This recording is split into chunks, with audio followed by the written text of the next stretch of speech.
como tenemos una agenda bastante extensa, estas palabras de introducción van a ser bien breves para tratar de empezar la primera sesión a tiempo. Solo comentarles un poco la génesis de este proyecto, ¿no? En realidad hace más de un año ya, en abril del 2019, ideamos este proyecto, como faltaban 2 años para el Bicentenario, entonces tratar de motivar a la mayor cantidad de nuestros colegas investigadores para que a partir de sus experiencias, sus investigaciones, sus vivencias, hicieran un balance y propusieran políticas concretas desde sus campos del saber para consolidar el desarrollo de nuestro querido país. Y este es un poco el primer producto de este esfuerzo. Son 20 papers a cargo de 42 investigadores, la mayoría de casa, pero también varios otros invitados. Y agradecemos desde ya a 20 comentaristas que nos van a ayudar a mejorar estos papers.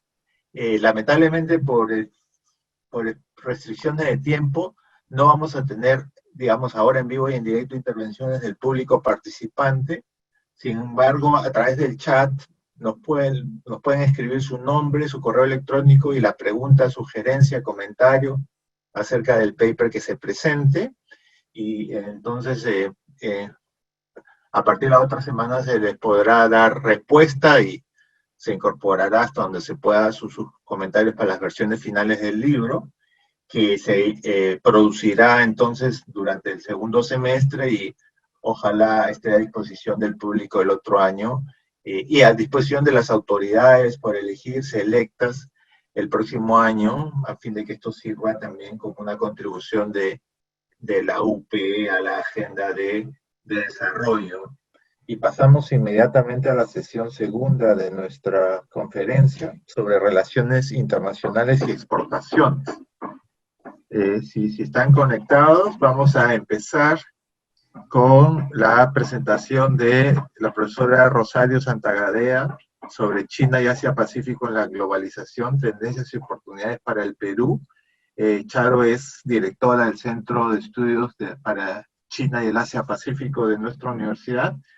Ella pondrá por un espacio de 20 minutos y luego tendremos el honor de tener los comentarios del embajador Alan Wagner por espacio de 10 minutos. Alan, como todos saben, es director de la Academia Diplomática del Perú y es presidente también de Transparencia.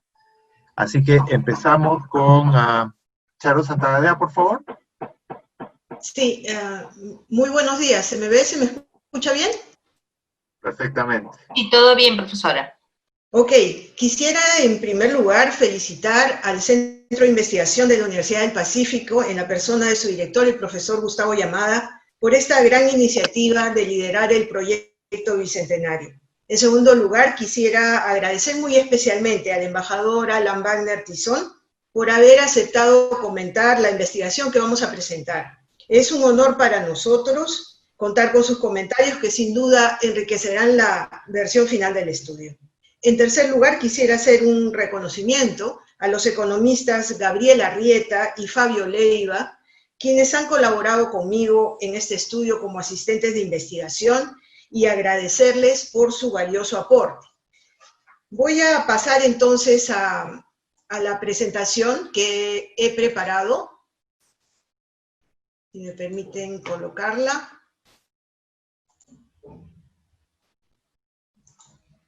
Ahí estamos, ¿se ve bien?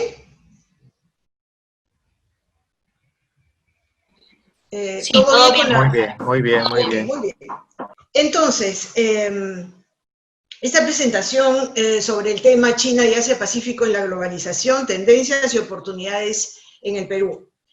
En 2021, que celebramos el Bicentenario de la Independencia Nacional, se cumplen también 50 años de la apertura de relaciones diplomáticas entre el Perú y la República Popular China. Cabe, por tanto, preguntarse cuál es la agenda de esta relación para las próximas décadas, cuáles deberían ser nuestras prioridades en Asia-Pacífico.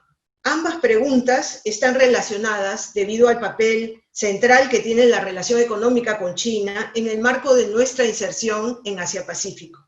A fin de formular propuestas en este sentido, el estudio que hemos realizado ha buscado aportar elementos de conocimiento sobre la transformación de la economía china y su rumbo futuro, así como su estrategia económica internacional.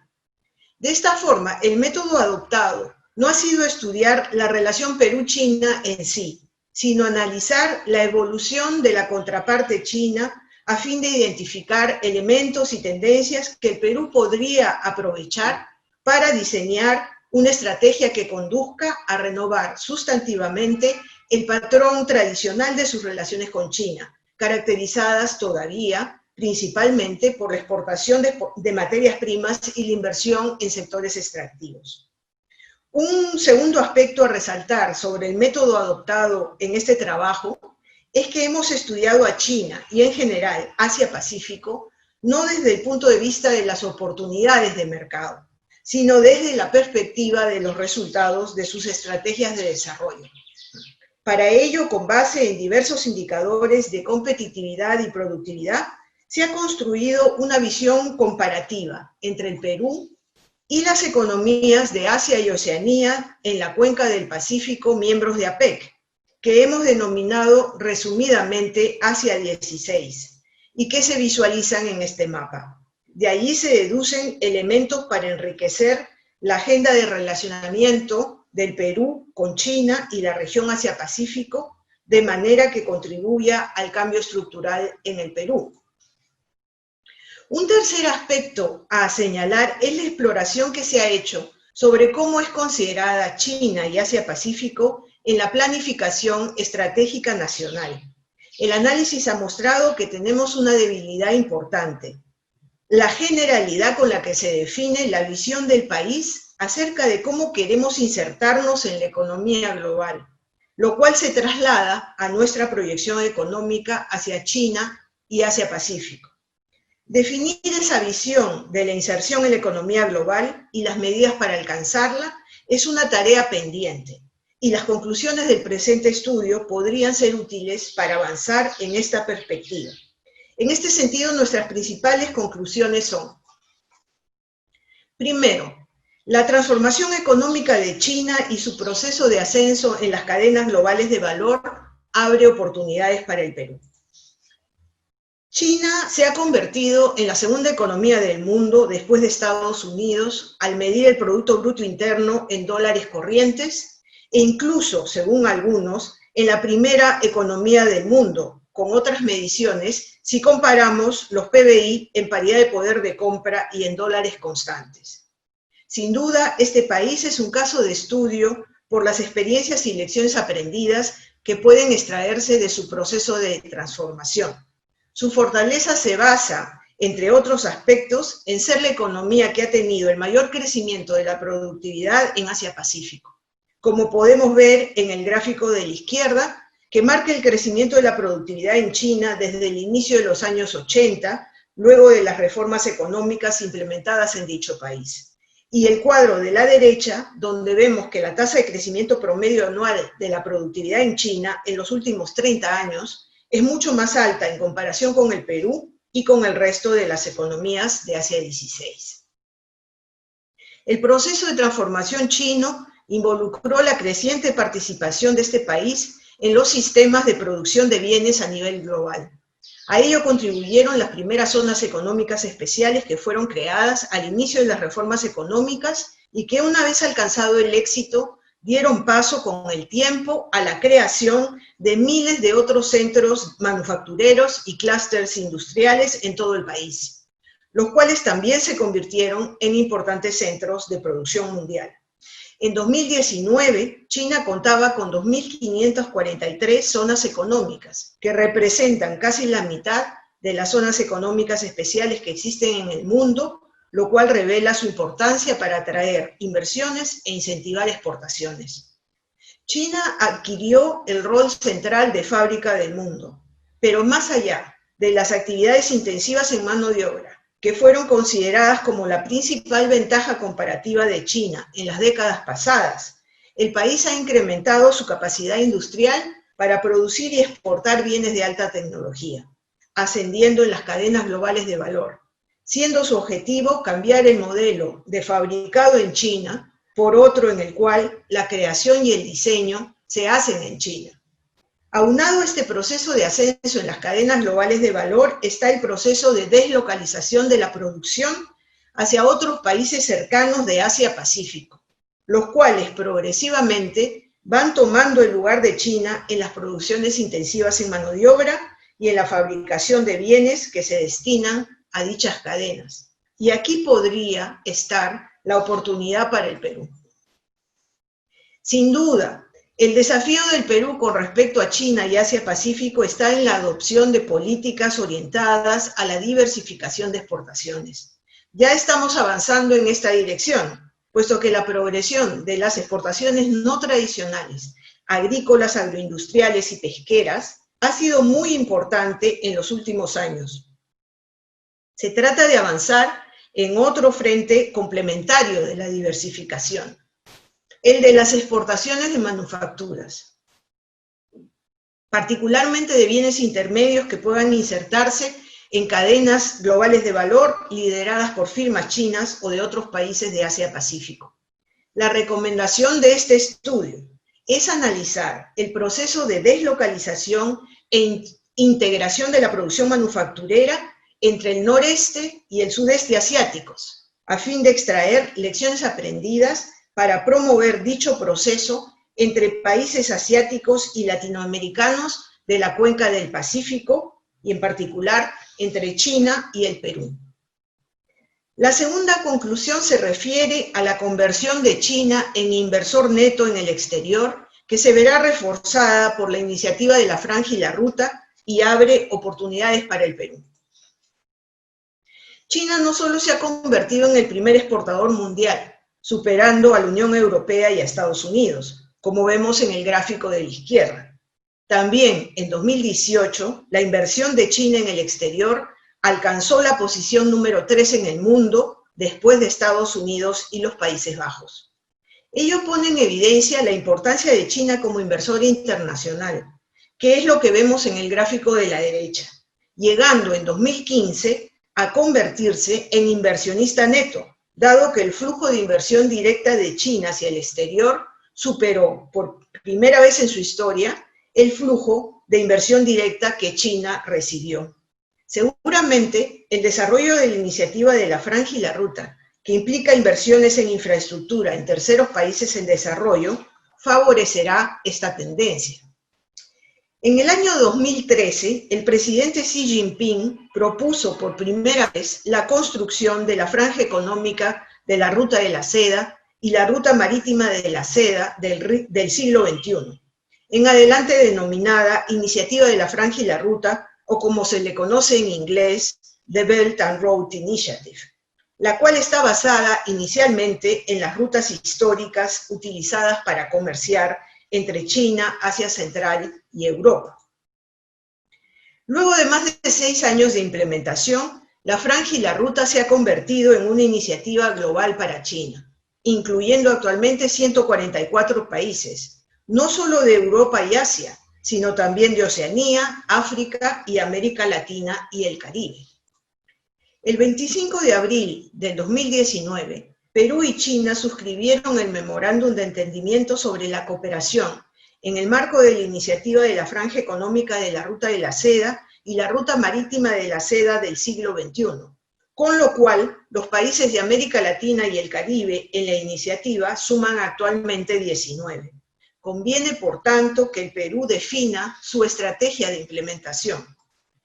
Se suele pensar que esta iniciativa es únicamente un plan de China para invertir en infraestructura en terceros países, pero el concepto clave son los corredores económicos, que no solo implican infraestructura, transporte, energía y comunicaciones, sino también producción, incluyendo zonas económicas especiales y otros instrumentos para facilitar la participación en las cadenas globales de valor. Es decir, se trata de construir corredores económicos, no de hacer proyectos de infraestructura aislados. Este elemento es clave, para la estrategia a implementar. Estos son, en la diapositiva, los 6 corredores económicos iniciales de la iniciativa. Sin embargo, a 2019 ya se tienen identificados 35 corredores económicos y otros proyectos que catalizan y dan soporte a la conectividad en el marco de la Franja y la Ruta, dando cuenta de la gran expansión del ámbito de esta iniciativa. Puesto que el énfasis debería estar en la conectividad con China, consideramos que la extensión de la Franja y la Ruta a América Latina supone en realidad la extensión al Pacífico de la ruta marítima de la seda del siglo XXI. Por tanto, es necesario identificar el rol potencial que puede jugar el Perú en la conectividad transpacífica. El Perú se encuentra geográficamente en el centro de la costa del Pacífico de América del Sur. Es por ello que está en condiciones de convertirse en un hub del comercio internacional entre los dos lados de la cuenca del Pacífico, y en particular entre China y América del Sur. Por supuesto, varios países de la región, no solo el Perú, comparten la misma ambición. En última instancia, será la competitividad relativa la que determine quién desempeñará este rol de hub en nuestro lado del Pacífico.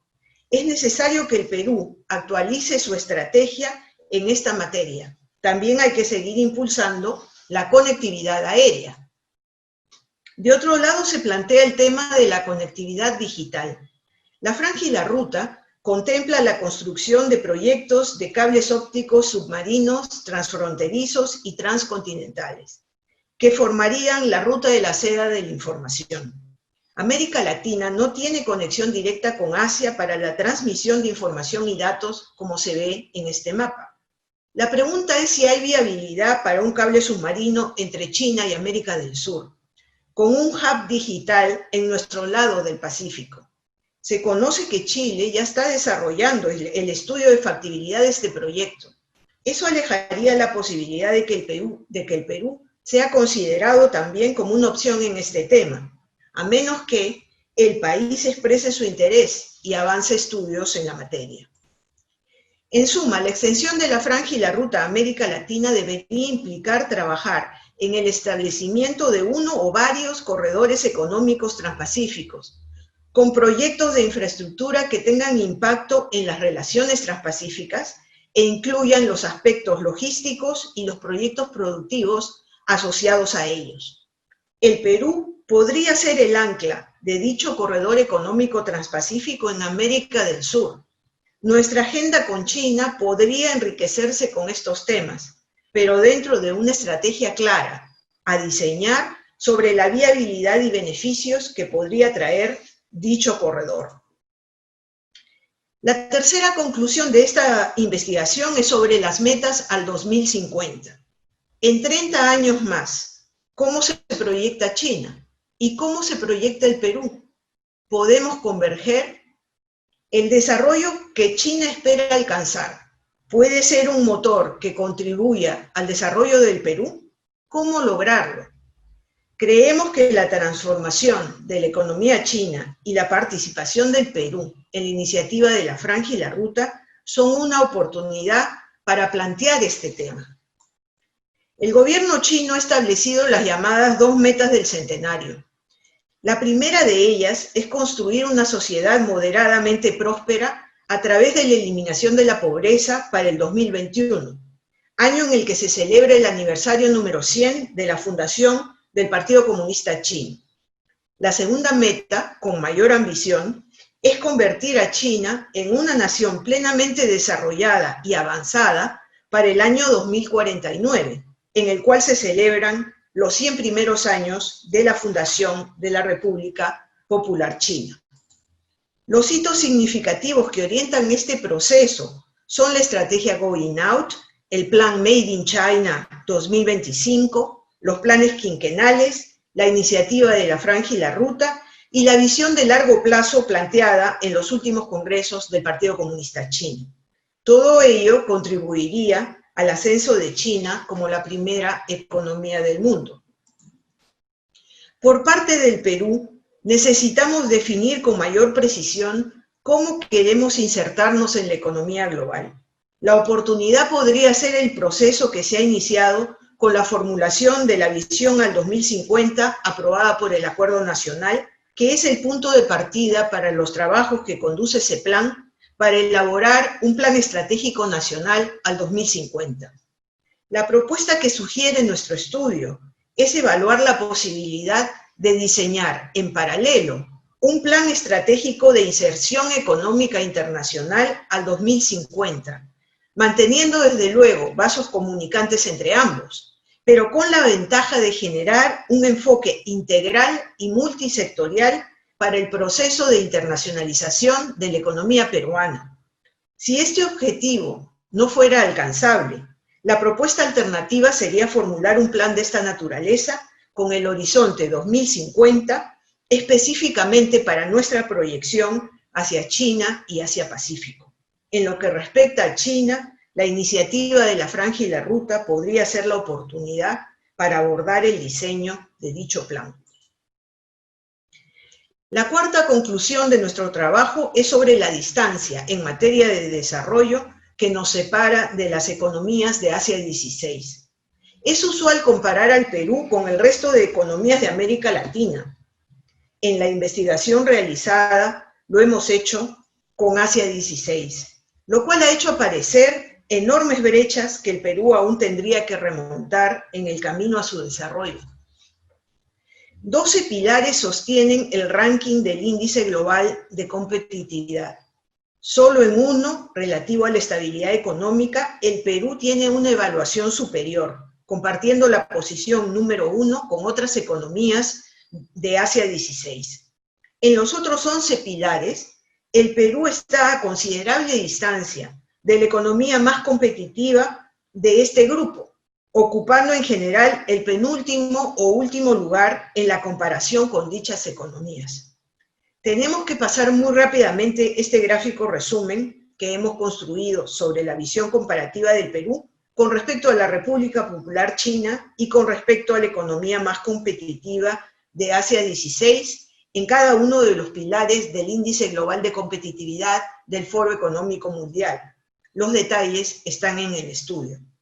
Solo decir que esta panorámica muestra que hay referentes interesantes en Asia-Pacífico con los cuales el Perú podría, ciertamente, explorar lecciones aprendidas que contribuyan a su propio proceso de desarrollo, más aún cuando se verifican rezagos significativos en la comparación de la economía peruana con respecto a este grupo, todo lo cual podría renovar nuestra agenda de cooperación con esta región.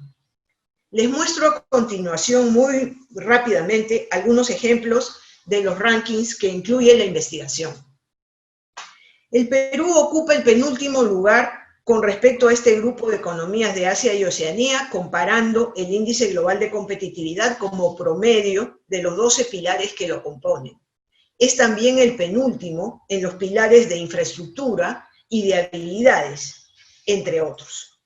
Pero hay también otros pilares del índice global de competitividad donde tenemos la última posición, comparado con economías de Asia 16, como por ejemplo en la adopción de tecnologías de información y comunicaciones y en la capacidad de innovación. De otro lado, aunque la productividad del Perú ha crecido en los últimos 20 años, la de la mayoría de las economías de Asia 16 ha crecido más rápido y por tanto la distancia del Perú vis a vis de ellas ha aumentado y nos encontramos entre los últimos puestos en la comparación con respecto a esta variable clave. Quinta conclusión, y con esto termino. Al abordar el análisis de la llamada guerra comercial entre China y Estados Unidos, la conclusión es que lo que está en juego es la carrera por el liderazgo tecnológico mundial en el largo plazo. Siendo así, este conflicto tiene bases estructurales que difícilmente se solucionarían con un acuerdo comercial. En ese contexto, los países en desarrollo tenemos todo interés en reforzar las instituciones multilaterales como espacios de colaboración y resolución de conflictos. De allí que es importante, en la cuenca del Pacífico, fortalecer el Foro de Cooperación Económica de Asia-Pacífico, APEC, Quisiera terminar haciendo una mención al informe independiente que emitió el llamado Grupo de Visión APEC, liderado justamente por el embajador Alan Wagner, para pensar el futuro de esta región y sus metas al 2040. Será necesario para el Perú mantener la atención sobre este proceso de largo plazo en el camino hacia fechas emblemáticas como el 2040 y el 2050. Muchas gracias. Con eso terminamos. Muchas gracias, Charo. Ahora damos paso a los comentarios del embajador Alan Wagner Tizón, por favor.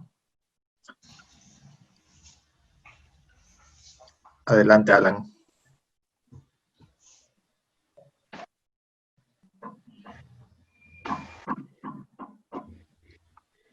Muy bien. Bueno, en primer lugar, felicitar al Centro de Investigación de la Universidad del Pacífico y a su director, Gustavo Llamada, por esta iniciativa, y agradecer a mi antigua amiga Rosario Santagadea por este estupendo, por haberme permitido hacer algunos comentarios a su estupendo trabajo sobre China y el futuro posible de las relaciones entre ese inmenso país y el Perú. Yo voy a hacer mis comentarios no sobre su trabajo, porque ella ha desarrollado realmente con amplitud y excelencia los aspectos fundamentales de lo que ha sido el desarrollo chino, sino más bien voy a hacer mis comentarios partiendo de su quinta conclusión, que es la que tiene que ver con el contexto internacional relativo a la tensión entre China y Estados Unidos que se observa. Efectivamente, el presidente Trump nos cambió la agenda internacional, como todos sabemos, cuando declaró America First, que quiere decir America Alone, ¿no? Y además avanzó en una erosión muy acelerada del multilateralismo, ¿no? Se retiró del APP, suspendió las negociaciones transatlánticas con la Unión Europea y comenzó también a erosionar a APEC, ¿no? Esto ha sido realmente un aspecto bastante negativo, pero que se combinó con otra cosa, y fue la declaración que adoptó el Congreso del Partido Comunista Chino, que ha mencionado Charo, por la cual se plantea hacer de China una potencia mundial para el año 2049, ¿no? Con motivo del 100º aniversario de la fundación de la República Popular China. Y luego se desarrolla una competencia comercial, una disputa comercial entre Estados Unidos y China, que tiene como trasfondo no más venta de soya o más venta de trigo o lo que fuere, sino en el fondo una competencia tecnológica, por el dominio de la tecnología. Porque aquí lo que está en juego no es quién es la primera potencia económica mundial, sino quién es la primera potencia mundial. Y eso abarca no solamente economía, sino abarca otras cosas, como ustedes comprenderán y conocen. Así pues, estaba planteada esta contienda cuando sobreviene la pandemia del coronavirus, que agudiza, ¿no?, esta tensión entre China y Estados Unidos, cuando Estados Unidos acusa a China de varias cosas: de haber inventado el virus en un laboratorio en Wuhan, y luego de haber demorado la comunicación de lo que estaba ocurriendo a la Organización Mundial de la Salud, con lo cual, según Estados Unidos, significó que el resto de países del mundo no pudieran tomar medidas a tiempo. Bueno, en cuanto a la posición de Estados Unidos, no lo vamos a discutir. Hay diversas interpretaciones. Puede ser que con esto, efectivamente, Trump lo que esté haciendo es ocultando su propia ineptitud para manejar la pandemia en los Estados Unidos. En todo caso, es algo que en algún momento se investigará y se verá qué ocurre. Pero sí es importante tener en cuenta de que esto, de alguna manera, nos está llevando a una posible nueva guerra fría, esta vez entre China y Estados Unidos. Esto es lo que los analistas internacionales están manifestando, y el temor sobre el cual hay que reaccionar. Y al respecto quisiera mencionar solamente algunas opiniones. Por ejemplo, el internacionalista Richard Haass opina que el mundo que vamos a tener después de la pandemia se parece más al que tuvimos después de la Primera Guerra Mundial y no después de la Segunda Guerra. Es decir, un mundo en el cual la cooperación internacional no funcionaba y que fue el preludio de la Segunda Guerra Mundial. Esto es bien preocupante. Al mismo tiempo, el historiador y filósofo Harari, a quien conocemos por sus obras Sapiens y otras más, nos dice que enfrentamos dos opciones. Entre la vigilancia totalitaria, ¿no? Y se refiere a la manera como China y en general los países asiáticos han manejado a su población en esta crisis, y el empoderamiento ciudadano. Y al respecto dice que la tecnología también se puede utilizar por la ciudadanía para controlar el Estado, y no solamente el Estado a la ciudadanía. Y la otra opción, ¿no?, en que nos debatimos, dice Harari, ¿no?, es entre el aislamiento nacionalista y la solidaridad global. Y efectivamente, esto es algo absolutamente importante, porque va a haber una tendencia al aislacionismo, a resolver los problemas por sí mismo, y esto lo que puede significar es un deterioro aún mayor del sistema multilateral, y eso es un perjuicio muy grande para todos. Pero además, Henry Kissinger dice que la pandemia alterará el orden mundial para siempre, y que abordar las necesidades del momento, más una visión y un programa de cooperación global, es absolutamente indispensable. Y concluye señalando algo que es categórico e importante. Dice, el desafío de los líderes es manejar la crisis mientras se construye el futuro. El fracaso podría incendiar el mundo. Bueno, efectivamente, esos son los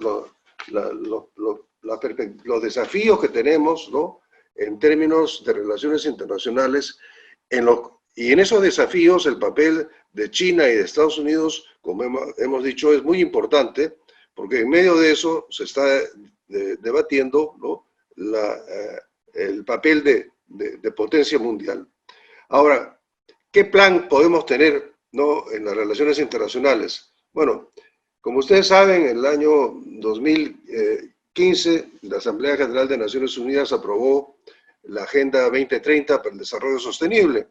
Y si la vemos rápidamente, ¿no?, tiene 19 puntos, no los voy a mencionar todos, pero sí, por ejemplo, plantea esta agenda, que es un compromiso asumido por toda la comunidad internacional, poner fin a la pobreza en todas sus formas en todo el mundo, poner fin al hambre, lograr la seguridad alimentaria y mejorar la nutrición, garantizar una vida sana y promover el bienestar para todos en todas las edades, garantizar la disponibilidad de agua y su gestión sostenible y el saneamiento para todos, adoptar medidas urgentes para combatir el cambio climático. Es decir, asuntos que se consideraron importantes el año 2015 cuando se aprobó esta Agenda 2030, pero que hoy día no son absolutamente indispensables, porque si algo nos ha enrostrado la pandemia es precisamente el atraso enorme que tenemos en estos aspectos de carácter social. Y al mismo tiempo la incapacidad del Estado para atender las necesidades básicas de la población. Ahora, para concluir, ¿qué puede hacer el Perú frente a estos escenarios, ¿no? Yo diría, en primer lugar, defender el multilateralismo, cosa que el Perú siempre ha hecho. El Perú fue fundador de las Naciones Unidas, siempre ha abogado por el multilateralismo, y en este momento es importante fortalecer las Naciones Unidas, porque es curioso, por decirlo menos, que el Consejo de Seguridad no se haya reunido una sola vez en todos estos meses, ¿no?, en que se desató la pandemia, para considerar un asunto que efectivamente afecta a la paz y la seguridad internacional, ¿no?, a partir de la salud. Otro asunto es la Organización Mundial de Comercio, que también está bloqueada por los Estados Unidos, ¿no?, y con graves consecuencias para el comercio internacional, y luego fortalecer a PEC y finalmente transformarla, ¿no?, en lo que debiera ser, que es una gran zona de libre comercio. También deberíamos fortalecer la integración regional, aprovechando la formación de cadenas productivas a nivel regional que se puedan de alguna manera enlazar con esas cadenas productivas, que las nuevas cadenas productivas globales que van a surgir de la nueva economía, una de las cuales está siendo fuertemente impulsada por China, ¿no? Y esto significa la necesidad de acceder a la ciencia y la tecnología. El Perú invierte muy poco en ciencia y tecnología y es necesario hacerlo. Tenemos que prepararnos para la tercera revolución industrial, que ya está, la cuarta revolución industrial, perdón, que ya está en marcha, y además la inteligencia artificial. De manera pues que estos son los desafíos que tenemos a nivel mundial y la manera como podríamos responder a ellos. Efectivamente, las perspectivas son muy preocupantes y muy delicadas y debemos trabajarlas con mucha seriedad. Y China puede ser para el Perú sin duda un buen aliado. Muchas gracias.